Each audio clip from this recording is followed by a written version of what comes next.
Hi, welcome to Film Talk. This is brought to you by the Martha's Vineyard Film Society on Martha's Vineyard in Massachusetts.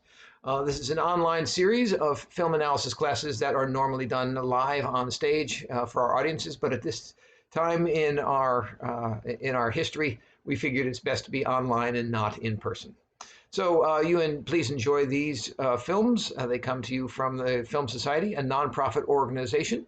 If you care to make a donation, by all means, go to our website, www.mvfilmsociety.com. You can learn more about us. Also, if you choose to purchase or renew a membership, you can do that there as well. Today's topic deals with something that is keen to each of us, and that is our own emotional response.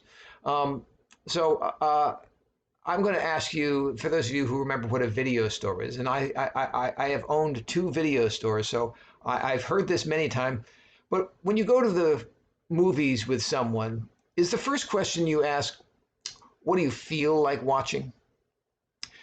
You're not asking, what do you want to watch, but you're asking, what do you feel like watching?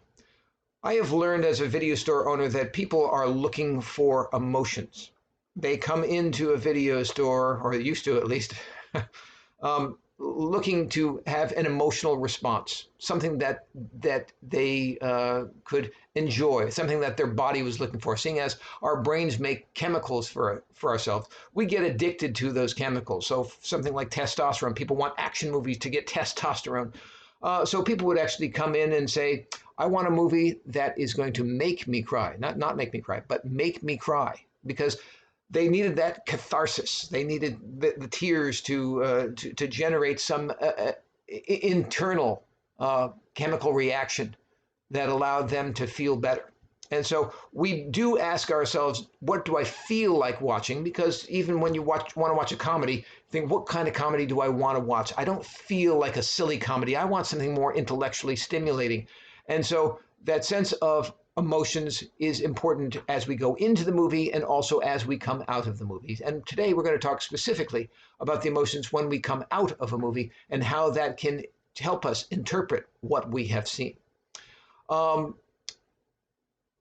First thing I need to tell you about is that even if you're learning in an English class or a literature class about books, about stories, you're going to hear about these 6 elements of fiction. And I will say that in the world of films, they are the same 6 with one slight alteration. But instead of using the word elements, which mean parts of something, I use the words ingredients. Ingredients for fiction, for a story.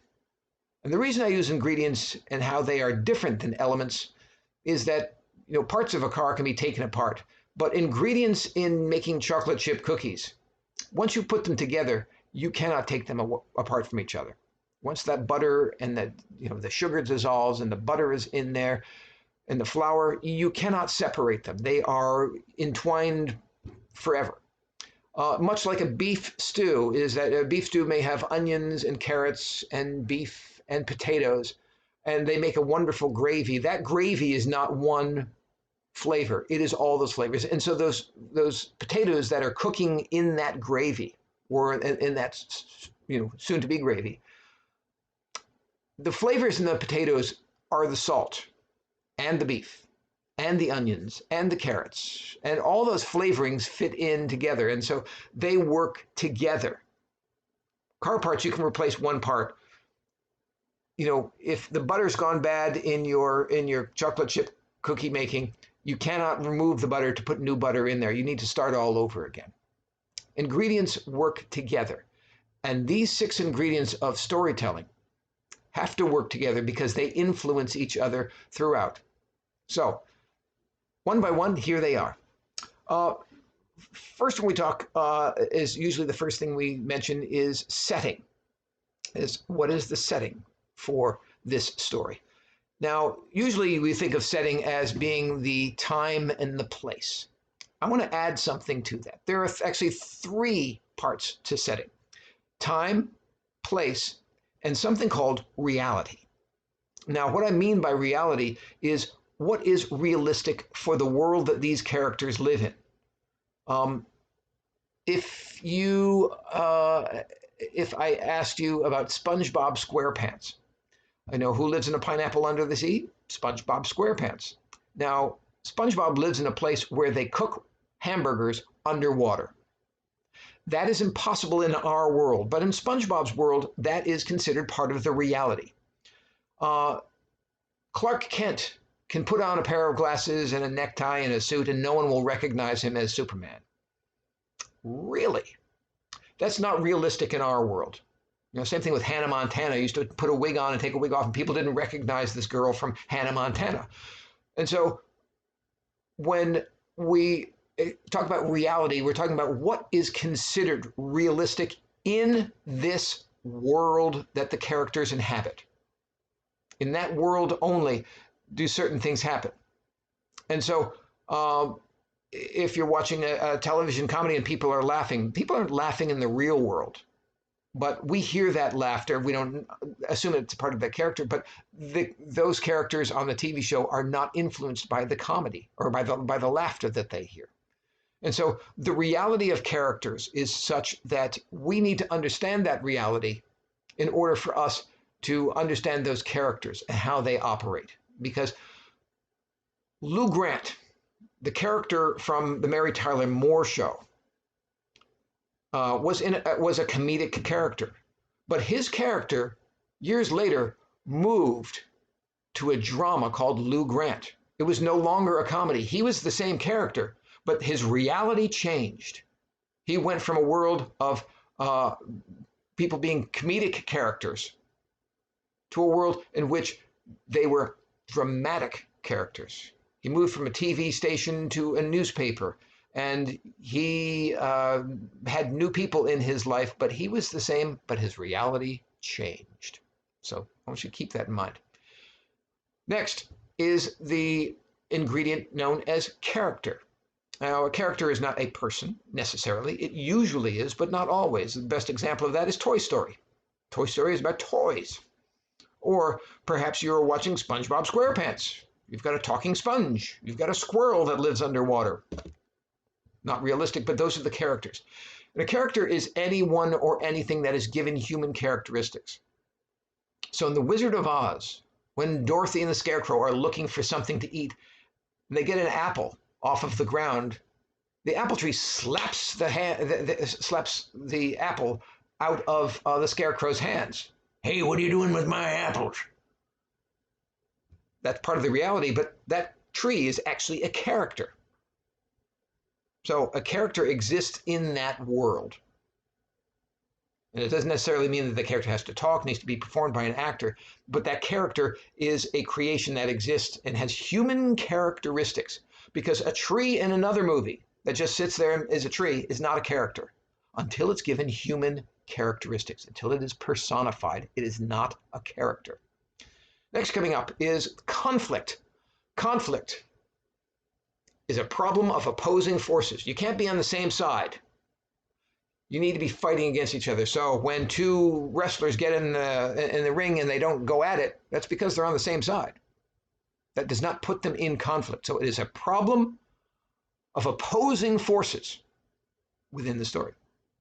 Next is theme, or as I like to call it, the me. Same letters, just put the space between E and M. Take theme and turn it into the me. Where do you find yourself in this story? What do you relate to? What is the wisdom that you get out of this story that you can relate to? It may be set in 100 years ago. The story may be set in a world that does not exist. But the characters are people or characters that you can relate to. And because they're personified, that you allow yourself to relate to them. And so the theme is, what is the wisdom that you get out of that? Normally, the wisdom does not come until the end. When you find out that somebody has done something, and it's like, what did they learn as a lesson from this? That is your theme. Next is plot. Plot is a sequence of events that occur to tell the story. This happened, then this happened, then this happened, then this happened, then this happened. You can put them on a timeline. That is plot. A series of events that tell a story. And finally, our last ingredient is mood. In literature, is referred to as tone, but mood is important. Mood is the emotion, the feeling for what's going on there. So if you take a look at these 6 ingredients, setting, character, conflict, theme, plot, and mood, we can find the 5 W's that journalists learn: who, what, when, where, why, how. That's the H. So here they are. So setting is your when and where. Character is your who. Conflict is your what. Theme, your why. Plot, your how. And mood is your emotion. So you have the 5 W's and how. When, where, who, what, why, and how, with an emotional covering all of that. And so why is emotion there? Why is it so important? And why is it the type of thing that doesn't fit in necessarily with these other things? It's because emotion covers everything, and it's also what we bring to the story that changes the emotion. You may read a book and get something completely out of it because you're a different person. You have different interests, but at the same time, your emotional level changes. Your maturity changes. So what you enjoyed at 14 years old, at 24, you may say, no. At 4 years old, I don't understand it. It's too confusing. And so as we age, as we move, as we go through life, our tastes change, but at the same time, our ability to connect to material is different. And that is some of the emotional aspect of what we're dealing with.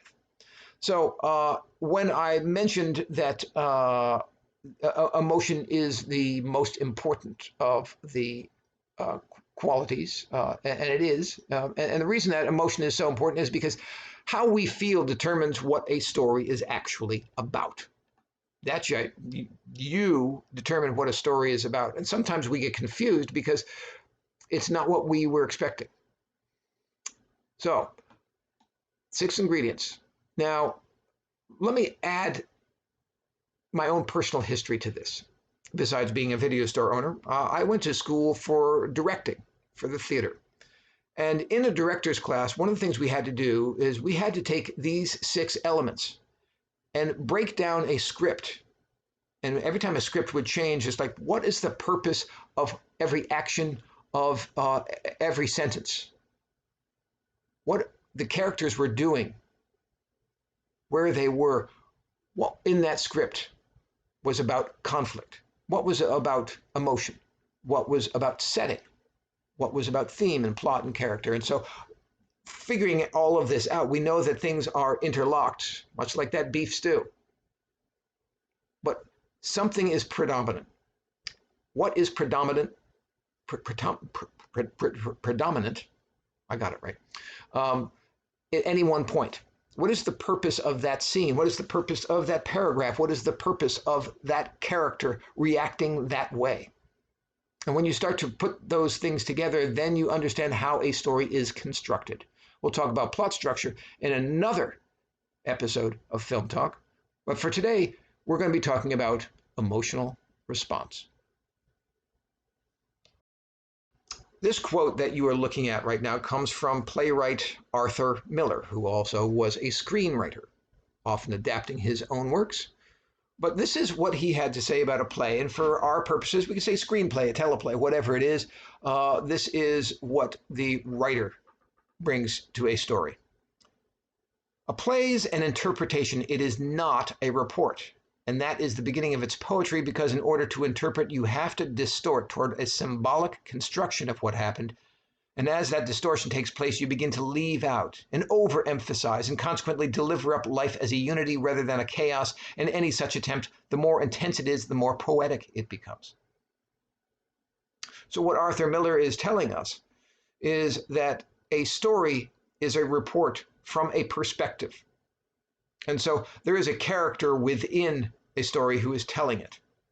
And what is left out is sometimes more important than what is put in.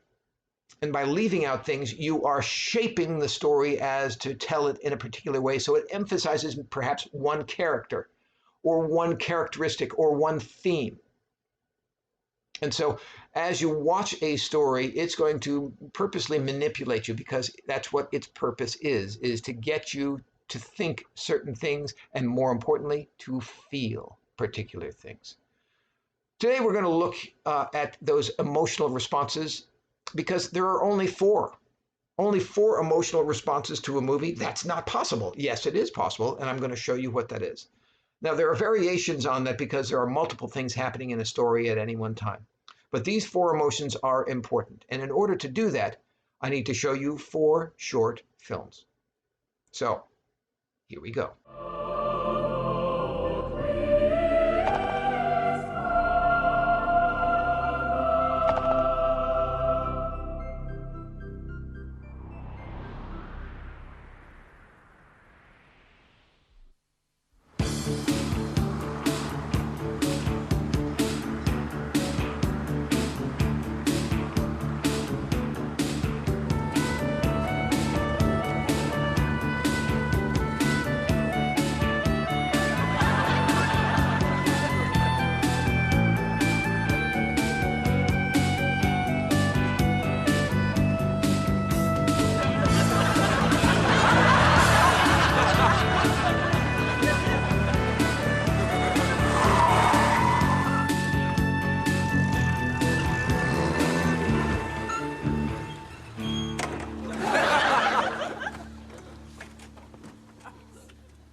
Done your revision? Oh, yes. I've concentrated on trigonometry. I've done calculus mainly. I believe they concentrated on calculus last year. Oh. Oh, dear. Quiet, ladies and gentlemen, please. The exam will commence in 2 minutes.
Ladies and gentlemen, you may open the envelopes containing your papers.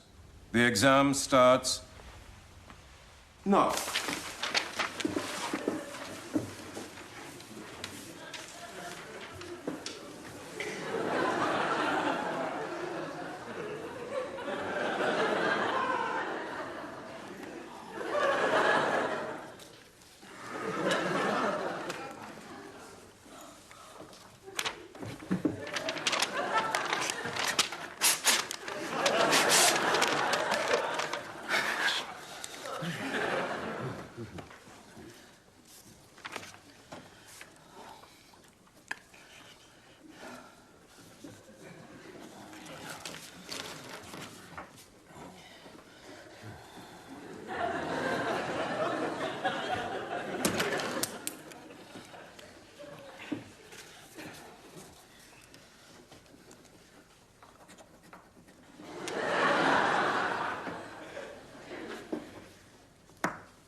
Two minutes, ladies and gentlemen. At the end, Would those who answer the green calculus papers please put them in the green box? And those who answer the white trigonometry papers, please put them in the white box.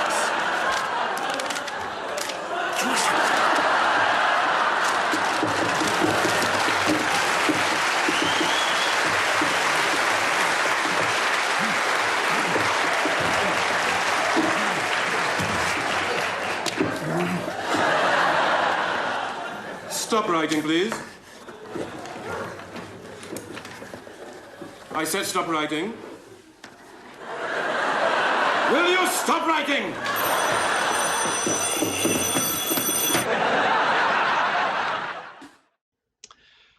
Oh, Mr. Bean. I love that story because it really allows us to connect to the things that he's doing and wince at his inability to get to the finish line, as it were. Coming up next is another short film. This film is, I believe, Iranian, and coincidentally, if you have watched the previous class on status, there was a story called Alternative Math, which dealt with the difficulties of understanding what 2 + 2 equals. This film deals with the exact same thing, but this is by no means a cute little film set in a cute little school. This is a political story. This has got repercussions to politics, to religion, to education. This film is called 2 + 2 = 5.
دانش آموزان عزیز صبح بخیر.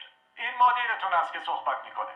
زیاد وقت کلاستون رو نمیگیرم. فقط میخوام اعلام کنم که از امروز تغییراتی در دروس شما رخ خواهد داد. معلمین گرامی این تغییرات رو به توجهتان میرسانند. درخواست من از همه شما عزیزان این است که با هوشیاری آموزش‌های معلم خود را آویزه گوش کنید.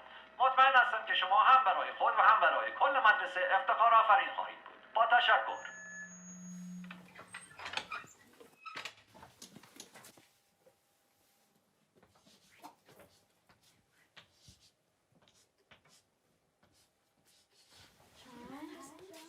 ساکت. نظم کلاس حفظ کنین. این درس اول امروزه. 2 + 2 = 5. حالا تکرار کنیم.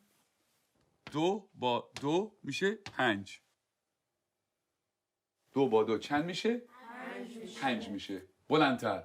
2 با 2 چند میشه؟ 5 میشه. بلندتر. چند میشه؟ 5 میشه. تکرار کنین. 2 با 2 چند میشه؟ 5 میشه. چیه پسر؟ آقا اجازه، مگه 2 با 2 4 نمیشه؟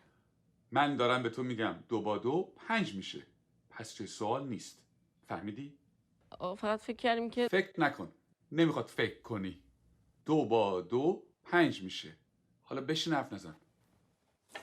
دفتراتون رو باز کنین و بنویسین. 2 به علاوه 2. آقا اجازه 2 به علاوه 2 میشه 4. وقتی همه چی 4 میشه چطوری ممکنه این دفعه 5 بشه؟ اصلا کی به تو چیزی حرف زدن داد؟ به چه حقی منزی سوال میبری؟ آقا فقط میخواستم بگم 2 با 2 5 میشه. تکرار کن. ولی آقا روی تخته تکرار کن. 2 به علاوه 2 رو به تخته. 4. همتون میدونین که 4 میشه. تخته رو نگاه تو کن. هم که میدونی 4 میشه چیزی نمیگی. سکوت. چون نخور تو برگردم.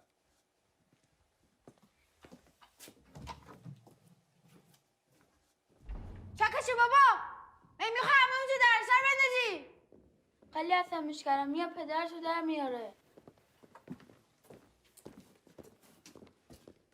این دانش آموز فکر کنه از همه بهتر میدونه. خیلی روش زیاده. بگو ببینم پسر 2 با 2 چند میشه؟ آقا اجازه 4 میشه آقا. شنیدی؟ باورتون میشه؟ این دانش آموزان از ممتازترین دانش آموزان مدرسه‌ان. الگوی این مدرسه‌ان. یه ذره از اینا یاد بگیریم. بگیم ببینم 2 با 2 چند میشه؟ آقا اجازه 5 میشه آقا. آفرین. اینجا پسر.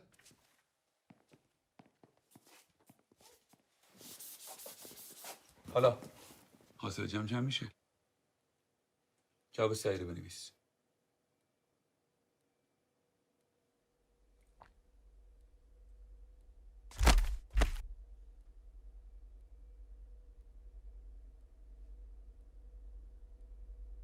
این آخرین فرصته.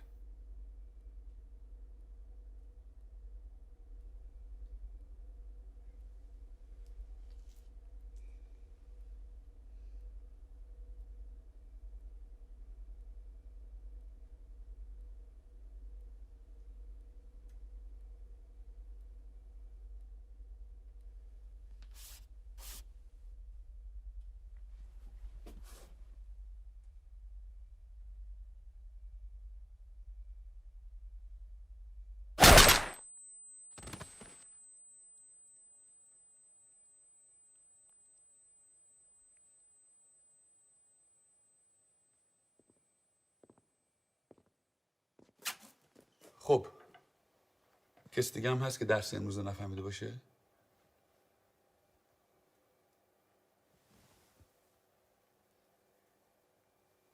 نگاه کن.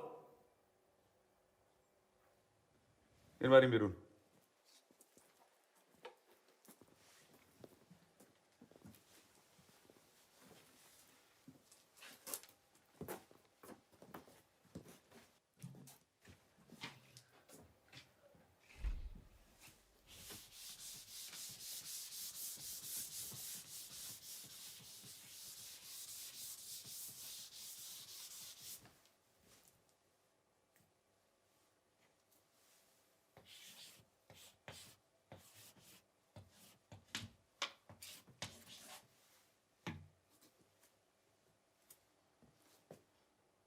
دفتراتون رو باز کنه بنویسین. 2 به علاوه 2 مساوی 5. همینطور که می‌نویسین تکرار کنین. 2 با 2 چند میشه؟ 5 میشه. چند میشه؟ 5 میشه. بلندتر چند میشه؟ 5 میشه. بلندتر چند میشه؟ 5 میشه. بلندتر چند میشه؟ 5 میشه. چند میشه؟ 5 میشه. 2 با 2 5 میشه. تکرار کنین. چند میشه؟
Our third short film in a row is a French film. It is called J'attendrai le suivant. I'll get the next one. Relatively short, and when I would teach classes in our theater, I would pause halfway through this film to ask the audience what they thought of the film, what they thought the genre was, what they thought of the characters. And I asked the simple question, what type of film is this? And invariably, people would say, it's a comedy. And then I would play the rest of the film. So I'm giving something away already.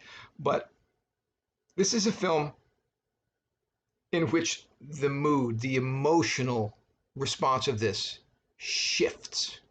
I'm not trying to destroy the film for you, but it's an important teaching tool for you to go in knowing that this deals with emotions in a way that the last two films did not. So with that in mind, j'attendrai le suivant. I'll wait for the next one.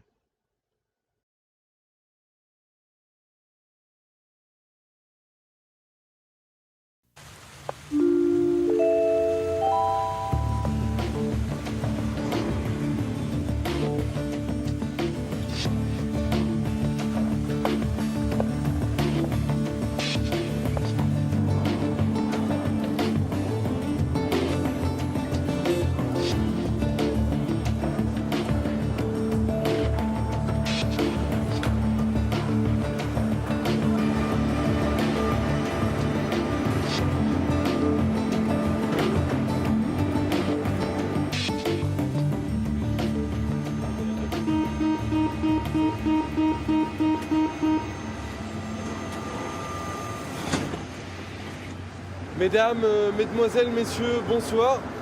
Excusez-moi de vous déranger, je sais bien que vous êtes énormément sollicités à l'heure actuelle. Tout d'abord, je m'en excuse et puis je me présente.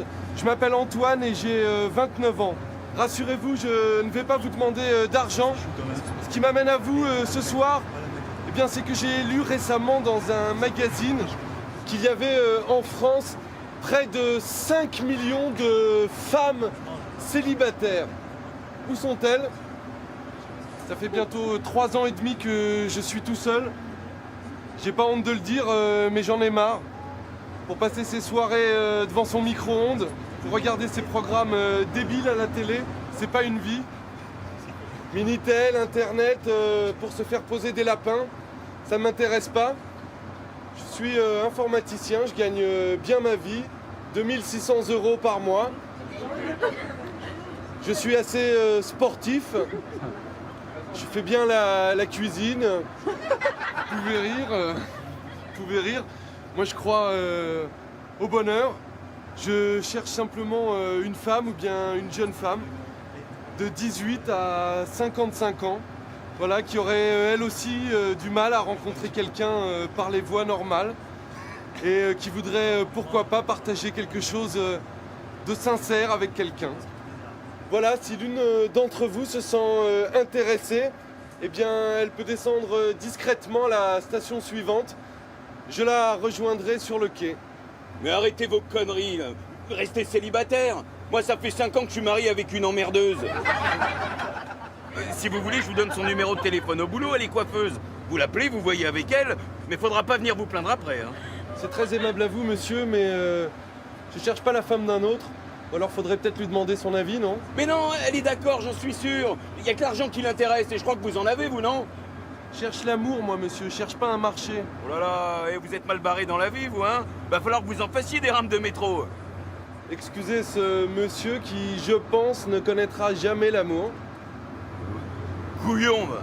Ouais, c'est ça. Mesdemoiselles, je réitère ma proposition.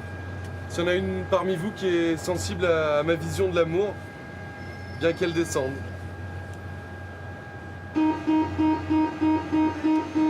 Mademoiselle, c'est un sketch.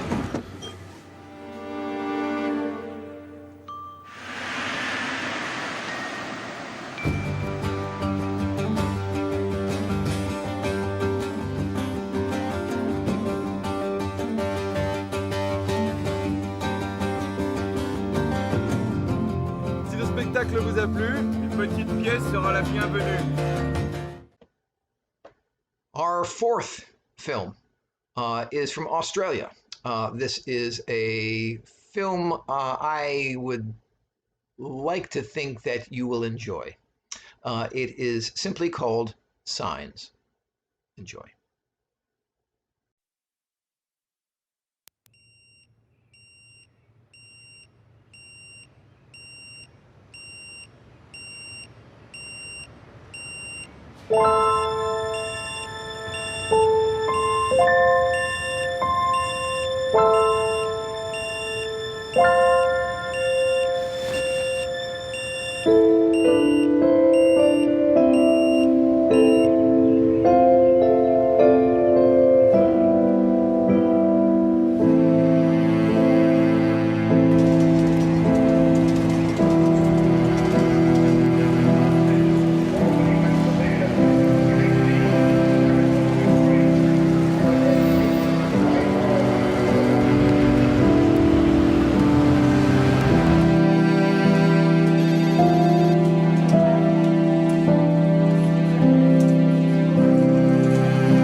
Stocks are down, so I say to Colin that if my stocks are as bad as he swing, we're not talking a hole in one, we're talking a hole in two.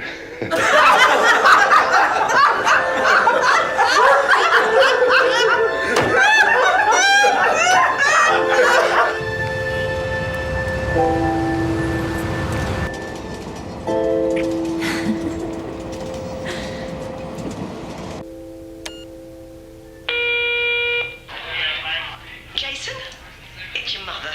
Your father and I are here with Uncle Pete and Auntie Sally. Everyone's been asking about you. We all miss you so much. How is everything in the city? Oh, I bet you're having an amazing time surrounded by all those people. Call us when you get in. You're probably out partying with friends. Or girlfriends. Your father's being silly again. Anyway, call us. We love you.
now that you have watched 4 films, we're going to take those 4 films and put them into a quadrant of our emotional response to these films. So your emotional responses are going to lead you to understand what the film is about. So to do that, I need to start off with a quadrant. And with that quadrant, as you see here, that quadrant is composed of a 2x2 box that allows us to see 4 things. So let us now go to our next slide here. And the slide shows us this question: did the character reach the objective? On the left-hand side, did the character reach the objective? And of course, our options are either yes or no, as you see. So, did the character reach the objective? Yes. And so the top 2 boxes would be yes, and the top 2 bottom boxes are no. Which leads us to our other question, which is the protagonist likable? And likability is something that is determined based entirely on one's actions. This is why you can go through a TV as your channel surfing and spend literally 3 seconds on a TV image or a movie and say, I don't like that person. They are doing something that you find unlikable. You don't know that character, you don't know their names, you don't know anything about them except the action that they have just performed is either likable or unlikable. So how you treat others is what likability is about. How you treat others. And so as we learn about that, you have 2 options. Likable or unlikable. So likable or unlikable. So that sets up our box, our 2x2 box with our various options. So in the first box, if you are likable and you have reached your objective, we're going to put that a green plus there. That means that we like it. That's an ending that we are happy with. It is a satisfactory emotion that we are feeling. It's like, yeah, I came away liking that. Next box is the one to its right, where an unlikable character achieves an objective. So the upper right-hand corner there.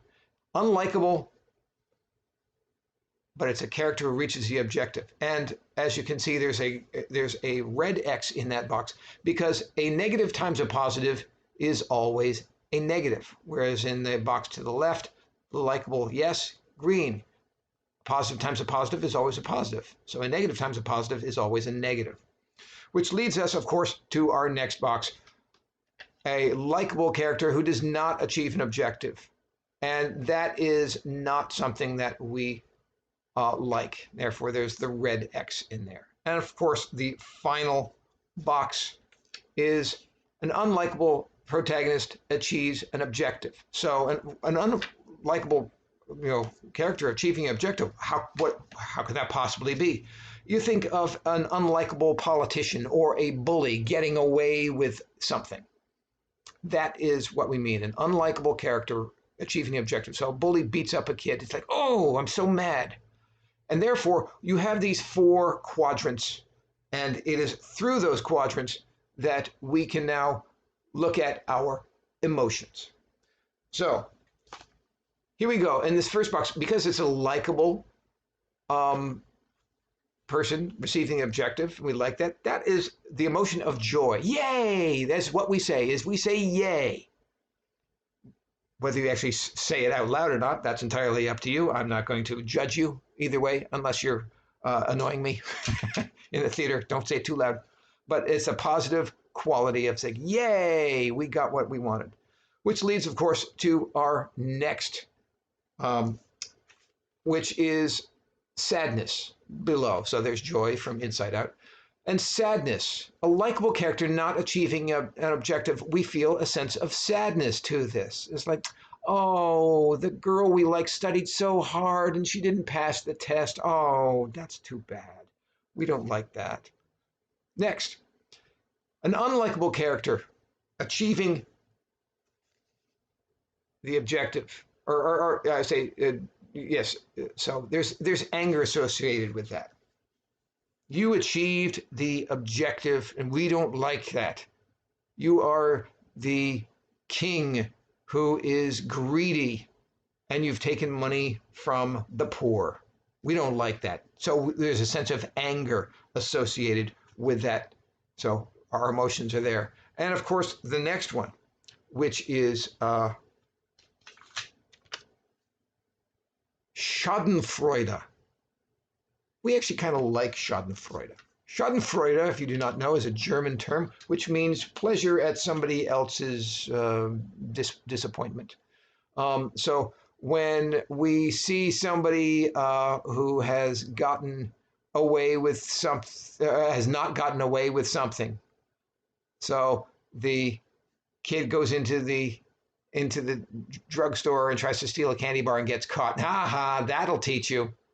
And so we think that. So here we have our 4 emotions, and they come with actual words that we can say, hey, this is something that we can look at. So here we go. Joy, yay. Anger, boo. Sadness, oh. And Schadenfreude, ha ha. And so if you just think of those 4 emotions, every movie that you watch, you're going to have one of those 4 emotions, and that's it. There aren't options. There aren't, I mean, depending on the likability of characters, they can shift a little bit. And also because we watch multiple stories happening at the same time. So for instance, kid goes home and the house is on fire, and the firefighter says, your grandmother's in the house and your dog is in the house. You only have time to save one of them. So you go and you save grandma, but the dog unfortunately perishes in the fire. And so that is what is referred to as a bittersweet ending, because it's actually 2 stories, 2 objectives. One has been met, one has not been met. And so if it's a likable kid, we think joy and sadness at the same time, hence a bittersweet ending. So a bit of yay and a bit of aw. And so there can be, often with many stories, there are multiple things happening. There are multiple characters. So that is why you have a mix of emotions, and emotions may differ from somebody else's because you're emphasizing one objective versus the other. So looking at these 4 emotions, these are the emotions that you're going to walk away from. And if you understand where you are, what emotion you are feeling, you have to ask yourself a couple of questions. When did I feel that? Because that will tell you that the story is over, that you have reached that resolution, that the major dramatic question has been answered. And that is important. So those are the 4 emotions that we have walked away. We'll talk about major dramatic question when we talk about plot, but there you go. There are your 4 emotions. So next, let's go and take a look at the 4 movies that we have just watched. Signs, The Exam, with Mr. Bean, J'attendrai le suivant, that's the girl in the subway train, and 2 + 2 = 5. So where do these 4 films sit? I had you watch these 4 films because they each fit into a different quadrant. So first of all, let's take a look at anger. It's like, ooh, boo, we don't like that. And here you have 2 + 2 = 5.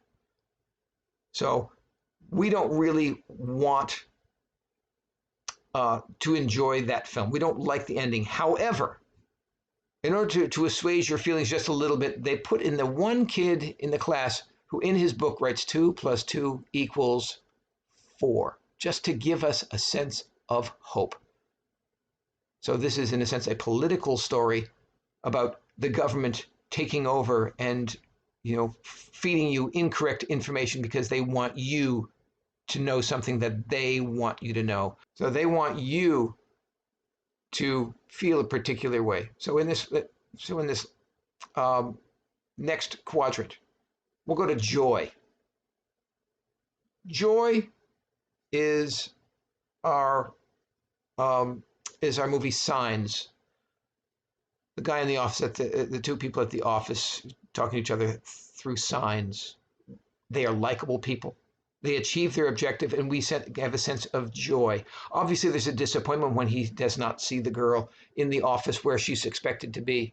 But when he sees her again and they meet, yay! So there's a sense of joy. You saying yay! Go ahead, say it, yay! So you have anger, boo, and now joy. So let's go to the next one. Sadness. This, of course, is j'attendrai le suivant. And as I mentioned in introducing this, that when we get to a part halfway through, I stop and ask, what type of movies, and people say that it's funny.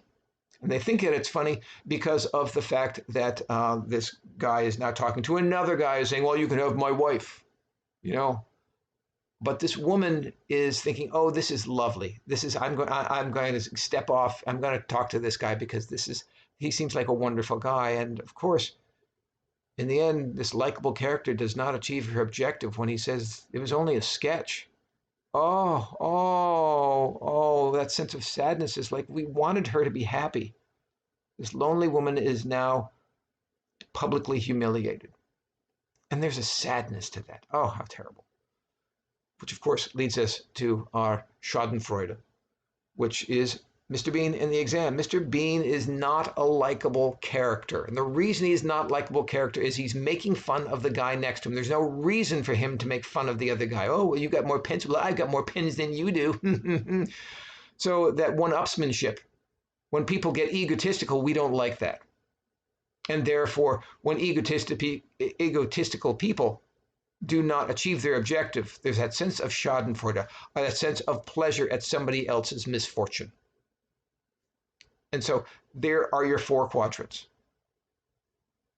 So you've got signs up in the left, 2 + 2 = 5 on the right, and at the bottom we have j'attendrai le suivant. I'll catch the next one, and then the exam with Mr. Bean.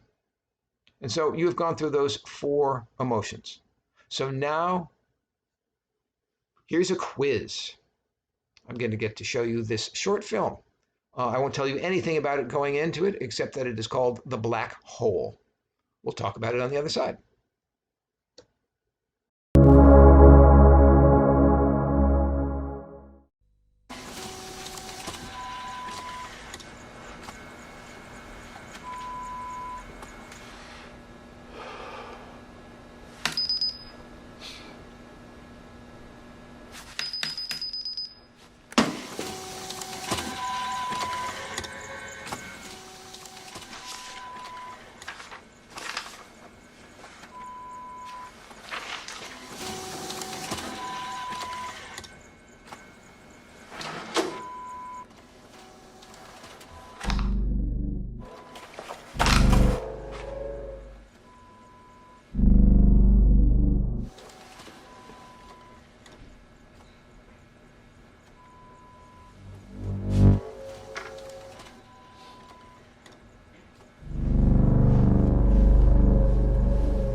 That was 2008's The Black Hole. If you go to Internet Movie Database and look up The Black Hole, there are like 8,000 of them. This is from 2008, starring Napoleon Ryan. That might help you find it if you want to look up more information about it, or if you want to offer this to your friends to watch. It's very short, as you know.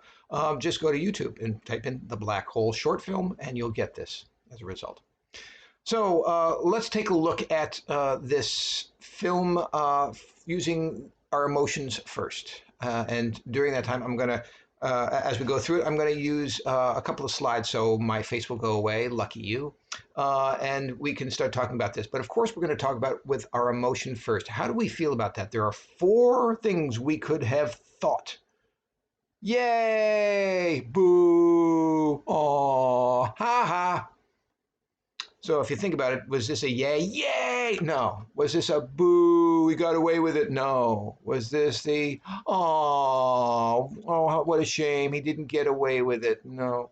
This is a ha, you got caught. That sense of schadenfreude. And schadenfreude already tells us, if you look at your chart, if you made one, schadenfreude means an unlikable protagonist achieved his, her, or their objective. So let's take a look at these slides. So on our first slide here, we're looking for protagonist, resolution, objective, and point of attack. So if you think about it, what we're really looking for is the story arc from the resolution to the point of attack.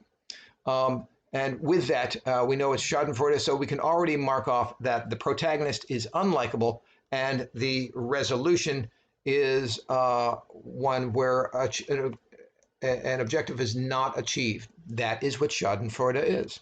So with the second slide here, you can see that we've already marked the 2 X's there for both those things. That's what schadenfreude will get you.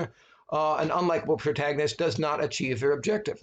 So that moves on to our third slide here. You notice that, okay, this is the story of the man. And when did we feel that sense of schadenfreude?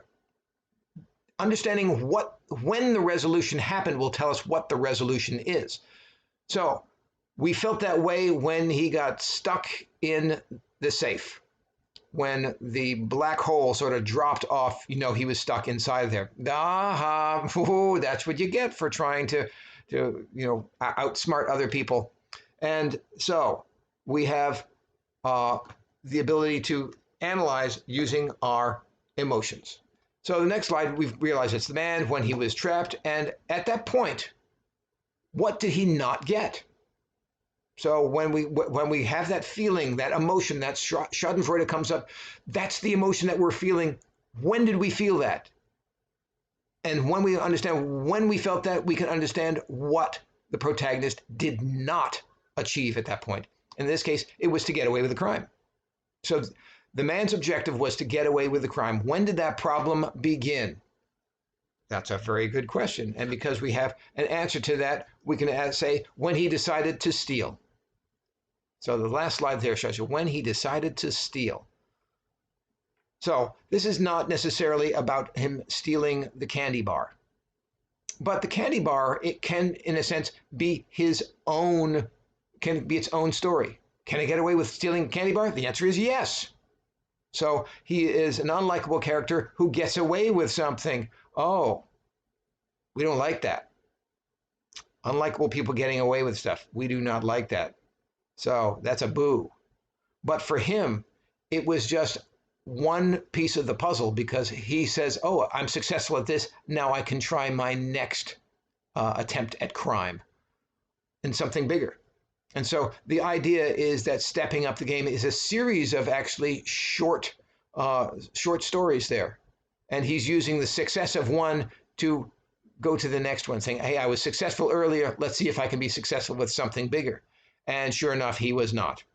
So the black hole, we watch, we felt a sense of schadenfreude or a sense of saying, ha ha, you got caught.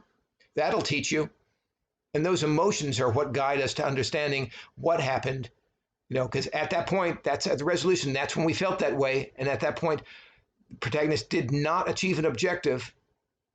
So we already know the man, when he was trapped, trying to get away with his crime, when he started was when he decided to steal. So that's it. You have analyzed a film completely. You know what it's about. You know when it started. You know when it ended. And you know whether the character was likable or not, and whether he, she, they, them, whatever, who got away with the crime, they did not get away with the crime. So you have just analyzed a film. You can apply this logic to every other film, every other story, every other book, every puppet show, every interpretive dance that tells a story. So there you have it. So if you can leave this class understanding anything, I hope it is this: that with the story, whether it is something you're listening to, something you're watching, something you're reading, that you need to complete the story. You need to get to the end before you start to evaluate it, because at the end, things may change considerably. It may not be what you originally thought it was. It might be like an episode of The Twilight Zone, that things shift within the last 30 seconds that change who the protagonist is, what the theme is, what the obstacles are. It could be a completely different story than the one that you thought you were watching. And that's important. Because if you can connect to your emotions, you can connect better to the things that you read.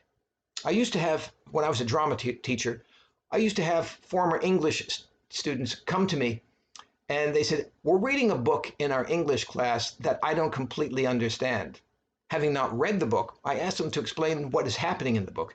And sure enough, as they explained to me what the story is about and what is happening in the story and who the characters are, I can sometimes get to the end and think, okay, what do you think it's about? And I said, I want you to think about something. Maybe it's not about that character. Maybe it's about these other characters or this other person or somebody else. And when they start to shift their thinking, of thinking this is exactly what it is, to thinking that, oh, maybe it's this over here, not this over here, their minds open up. And they start to realize that, indeed, I was correct, that it is about something other than what they were expecting. And that sometimes is the joy of storytelling, is to get through a story and look at it and think about it and realize that there is something else happening that you weren't aware of the whole time. And that when you go back and watch it again, you watch it, I'm picking up all the little clues now that I missed the first time, because it's not about this, it's about that. So hopefully you will have that epiphany within your mind with something that you watch, that you realize, hey, this is about something else. And that's going to make you a better audience member. It's going to make you a better reader. It's going to make you better in conversation with people in terms of what a film is actually about. So you may leave a film feeling intensely angry, or indifferent, or excited, or curious, or joyful, or maybe you're just bored. And that's okay, because your emotions are going to guide. The emotions you go into a movie with may be different than the ones you come out of with. And the ones you come in may affect what you think you are watching.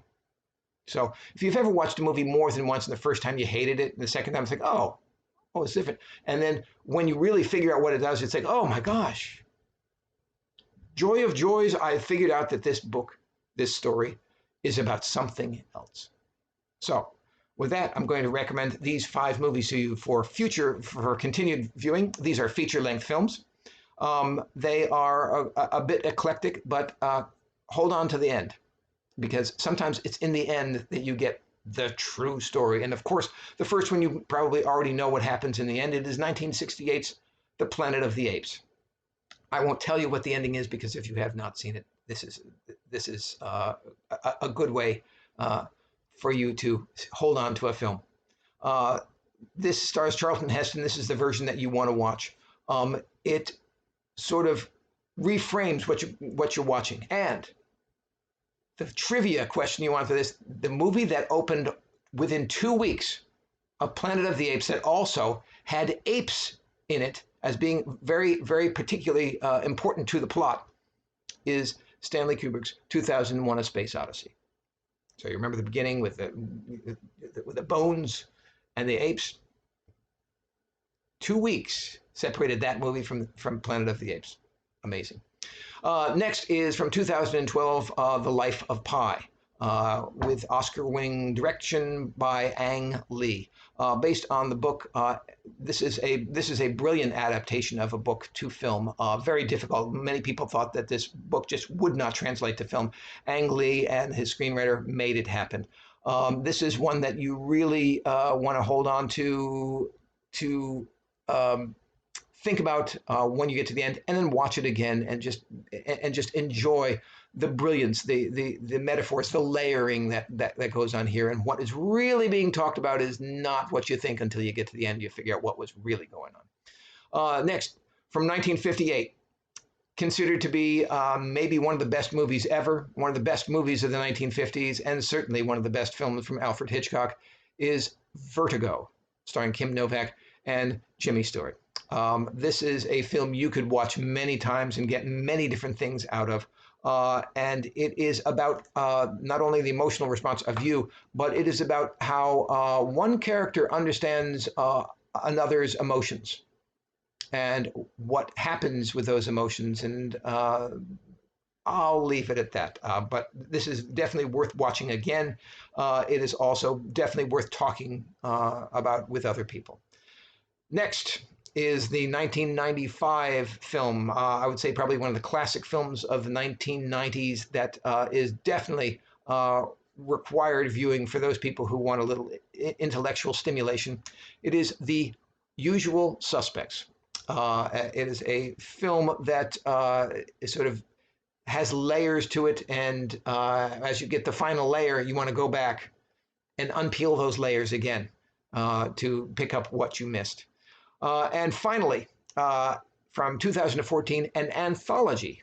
This is a series of 6 short films sharing the same theme of revenge. This is Academy Award nominee for Best Foreign Language Picture from Argentina. It is Wild Tales, 6 tales of revenge. Some of them are short, some of them are longer, some of them are funny, some of them are scary.